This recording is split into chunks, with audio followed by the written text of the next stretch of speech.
ما آدم هایی که دوستمون دارن رو اصلا در نظر نمیگیریم و همیشه دنبال آدم هایی هستیم که به ما توجه نمی کنن و این عدم توجه شاید بخشی از جذابیت اون آدم باشه. به نام خدا، با درود و مهر. رایا کاکاوند هستم، کارشناس علوم رفتارشناسی انسانی و آسیب‌های اجتماعی. افتخار میزبانی شما را در کانال سیاه سفید خاکستری دارم. در اینجا به بررسی روابط عاطفی بین آدم‌ها میپردازیم. امیدوار هستم که از مطالب لذت ببرید. ویدیوها به صورت یک روز در میون برای شما آپلود و بارگذاری میشه. امیدوار هستم که مفید فایده باشه و اگر اون رو دوست داشتید با عزیزانتون هم به اشتراک بگذارید. از اینکه همچنان ما را همراهی میکنید سپاسگزارم. خب، در بقیه اپیزودهایی که خدمتتون تا این لحظه ارائه دادیم راجع به خیلی از موارد صحبت کردیم. یک سری از آسیب شناسی ها رو بررسی کردیم. یک سری اعلان خطرها رو به شما هشدار دادیم و گوشزد کردیم و اینکه با آدم هایی که دچار مشکلات روحی و روانی هستند چگونه باید برخورد بکنید و از رابطه چه زمانی خارج بشید تا خدای نکرده آسیبی به شما وارد نشه. خب، با توجه به تمامی مواردی که خدمتتون تا این لحظه عرض کردم، این رو باید توجه بکنیم که ما آدم‌ها اصولاً آدم‌هایی هستیم که اگر کسی به ما علاقه‌مند باشه و این ابراز علاقه رو به ما بیش از حد ممکن نشون بده، ما از دستش فرار میکنیم. نمیدونم چرا کسی که ما رو دوست داره رو هرگز نمیبینیم و اون رو در نظر نمیگیریم، یا اصطلاحاً به اون آدم برچسب‌هایی رو میزنیم و صفات ناپسندی رو بهش نسبت میدیم که از نظر انسانی اصلاً درست نیست. ولی خب آدم‌هایی که ما رو دوست دارند یا ما رو دنبال میکنن آدم‌هایی هستند که برای رسیدن و بودن با ما خیلی از خودشون میگذرن، فداکاری میکنن، در رابطه‌ای که با ما هستن از همه چیزشون میگذرن تا بتونن ارتباطشون رو با ما حفظ بکنن و ما رو در کنار خودشون قرار بدن. ولی متاسفانه ما گاهی وقتا اونها رو نادیده میگیریم و به احساسات پاک اونها توجهی نمی کنیم. همیشه ذات بشر به این شکل هستش که دوست داره به سمت چیزی بره و جذب بشه که خودش میخواد دنبال بکنه. وقتی که یک نفر شما رو دنبال میکنه شاید خیلی علاقه‌مند نباشید، اما اون آدم داره از سر احساساتی که داره و علاقه‌ای که به شما داره این کار رو انجام میده. بحث تعقیب و استاک کردن نیست، بحث مراقبت بیش از حد نیست. اون آدم به صرف اینکه چون شما رو دوست داره دنبال روی شما میشه. ولی خب ما در این روابط همیشه آدمی که دوستمون داره رو در نظر نمیگیریم و میریم دنبال آدمی که خودمون دوستش داریم و معمولا این چرخه یک چرخه معیوبیه که اون نفری هم که ما دنبال میکنیم طبیعتاً به ما همون برچسب ها رو میزنه که ما داریم به اون خانم یا آقایی که دنبال ما هست میزنیم. پس باید اینو در نظر بگیریم و قدیمی ها هم گفتن خواهی که جهان در کف اقبال تو باشد، خواهان کسی باش که خواهان تو باشد. اگر ما این اصول رو رعایت بکنیم خیلی از مواردی که در ارتباطات دوستی شکل میگیره و یا منجر به ازدواج میشه از این قانون تبعیت میکنه و شما رو به هدفی که برای شما متعالی تره میرسونه. داستان این هستش که ما آدم‌هایی که دوستمون دارن رو اصلا در نظر نمیگیریم و همیشه دنبال آدم‌هایی هستیم که به ما توجه نمیکنن و این عدم توجه شاید بخشی از جذابیت اون آدم باشه، همونطوری که شما هم به نفر قبلی خودتون بی توجهید. در ادامه صحبت ها میتونم به این نکته هم اشاره بکنم که ما اصولاً دوست داریم که در یک رابطه آزار ببینیم. یعنی خیلی از آدم ها از این شرایط لذت میبرن، از اینکه یک نفر رو دنبال بکنن، از اینکه برای رسیدن به اون به آب و آتیش بزنن و این موضوع براشون هیجان انگیزه. یعنی اگر در شرایط نرمال در یک رابطه باشن بعد از مدتی ممکنه کسل کننده باشه، به حق هم هست، چون ما اون ویژگی ها و جذابیت پارتنر خودمون رو نمیبینیم، اون شدت علاقه رو درک نمی کنیم و دنبال یک حرکت متفاوت و یک هیجان بیش از حد هستیم. خب طبیعتا اون آدمی که در کنار ما هست و ما اونو داریم رو بعد از مدتی بهش عادت میکنیم و دیگه در نظرش نمیگیریم. خب باید چیکار بکنیم؟ بریم یک هیجان جدیدی رو تجربه بکنیم، دنبال آدم‌های متفاوت بریم تا ببینیم کدوم یکی از اونها ما رو به حریم خودش راه میده.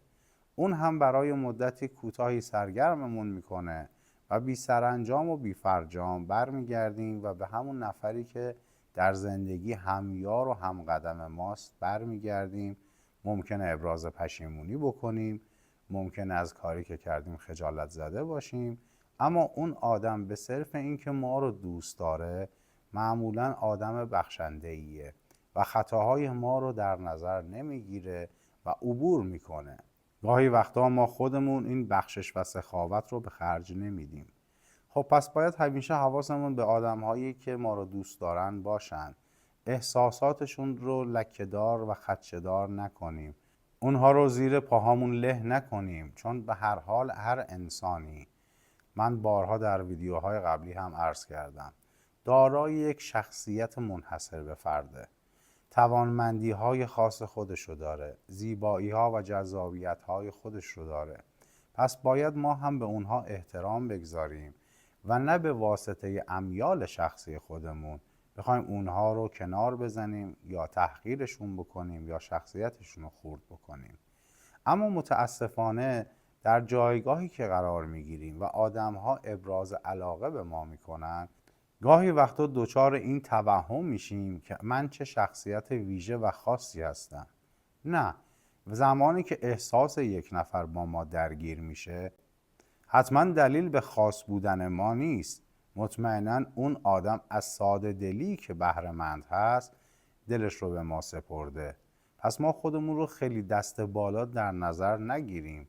آدم‌ها رو به واسطه اون شفافیت و صداقتی که دارن تحقیر نکنیم، ازش سوء استفاده نکنیم و آدم‌ها رو به بند نکشیم. هر انسانی در هر جایگاهی که هست قابل احترامه. با تفاوت‌هایی که ما باهاشون داریم، اونها هم شخصیت خاص، ادبیات، تربیت و فرهنگ خودشون رو دارن. نمیتونیم همه آدم‌ها رو یک دسته در نظر بگیریم و با معیارها و استانداردهای خودمون بسنجیم. عرض کردم قبلا، تفاوت هاست که زیبایی رو به وجود میاره. ما در تضاد به معنا میرسیم. اگر همه چیز یکسان و شبیه هم باشه، هیچ جذابیت و وجه تمایزی درش دیگه وجود نداره که برای ما تغییر رو حاصل بکنه. پس وقتی که ما یک چیزی رو در کنار چیز دیگه قرار میدیم و مقایسه میکنیم بر اساس تفاوتی که در ظاهر و باطنش وجود داره، اون معنا و مفهوم رو به دست میاره. اگر شما دو چیز یا دو شخص یا دو شی رو در کنار هم قرار بدید که همسان هستن، اون وقت چه تفاوتی بینشون هست؟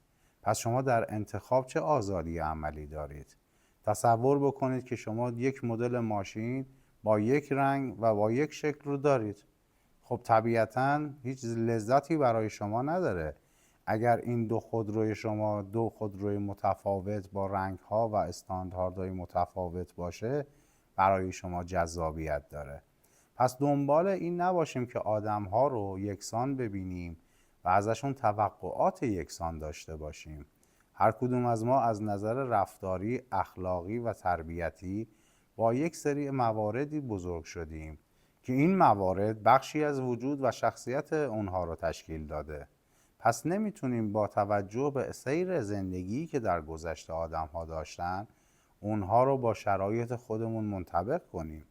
باید همگام هم باشیم. باید یک قدم رو شما در رابطه بردارید، یک قدم رو طرف مقابلتون. گاهی وقتا تفاوت سنی باعث میشه که آدم‌ها درک متقابلی نسبت به همدیگه نداشته باشن. وقتی که یک خانم از سن بالاتری برخورداره یا یک آقا از سن بالاتری برخورداره، در مواجهه با جوانترها طبیعتاً از پختگی بیشتری برخوردار هستند و این نوع نگرشی که اونها دارن کاملاً بر اساس تجربیات زندگی‌های گذشته شونه. پس نمیتونیم توقع داشته باشیم که با ما خیلی کودکانه برخورد بکنن، از اون تفریحایی که ما لذت میبریم اونها هم لذت ببرن و از این دست قبیل مسائل. خب خیلی از آدم ها هستن که بنا به سلایق شخصی جذب آدم هایی میشن که اختلاف سنی زیادی با اونها دارن. این هیچ ایرادی نداره. خیلی از ازدواج ها و یا روابطی هستن که اختلاف سنی 15 20 25 سال دارن ولی موفقن، در کنار هم شادن، اون حس امنیت و آرامش رو از طرف مقابلشون دریافت میکنن. اما این رو هم باید در نظر بگیریم که این دسته از آدم ها نوع نگاه و تفکر و نگرششون به رابطه با من جوان 20-25 ساله خیلی متفاوته. یعنی ما خواستگاه های خاص خودمون رو داریم و اونها نوع دیگه ای رو میطلبن. گاهی وقتا ما شاید از هیجانات بخوایم استفاده بکنیم و لذت ببریم، اونها به دنبال آرامش و سکوت باشن. پس زمانی که شما در رابطه با افرادی که از شما سن بیشتری دارن قرار میگیرید، باید به خواستگاه‌های اونها هم توجه بکنید. صرفاً به واسطه اینکه اونها آدم‌های جذابتری هستند، آدم‌های با تجربه تری هستند، آدم‌های موفق تری هستند و یا به واسطه اینکه شما نیازهای اونها رو به عنوان یک جوان میتونید به راحتی برآورده بکنید، طبیعتاً باید یک بهایی هم بابت این انتخاب بپردازید. خب پس طبیعتاً شما باید یک شرایطی رو بپذیرید، اونها هم یک شرایطی رو بپذیرن، یک بخشی اونها کوتاه بیان و به سمت شما حرکت کنند، یک بخشی شما از خواستهاتون عدول کنید و به سمتشون حرکت بکنید و در نهایت میبینیم که حتی اگر اختلاف سنی هم وجود داره، اختلاف طبقاتی وجود داره، اختلاف عقیدتی و مذهبی هم وجود داره، کم کم این دو آدم میتونن با همدلی به اون نقطه نظر مشترک خودشون برسن و یک زندگی و یک رابطه شاد رو تجربه کنن. اما میتونیم دو تا آدم رو هم در نظر بگیریم که همسن هستن، هیچ درکی از همدیگه ندارن، هیچ نقطه نظر مشترکی هم با هم ندارن و صرفاً از وجود ظاهری همدیگه قرار لذت ببرن. ما راجع به کسی قضاوت نمی کنیم. هر کسی راه زندگی خودش رو انتخاب میکنه که در چه راهی قرار بگیره، در چه مسیری حرکت بکنه و عاقبت کارش رو هم به هر حال ما بهشون میگیم و اونها مطمئناً میشنون. به هر حال اگر دو انسان همسن هم کنار هم قرار بگیرن، طبیعتاً ممکنه از لحاظ ظاهری و از لحاظ ارتباطاتی که دارن از همدیگه لذت ببرن، ولی خب سرانجام این نوع روابط مطمئناً به جای خوبی ختم نمیشه.